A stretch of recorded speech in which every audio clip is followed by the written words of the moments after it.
Hello, I'm Verity, your personal helper friend. Ask me anything. Hello! I'm for real, stop laughing at me.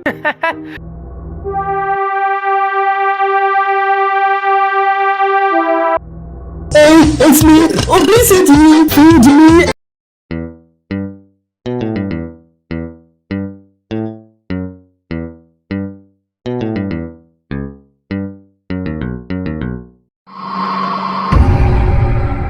Marge got the laces in.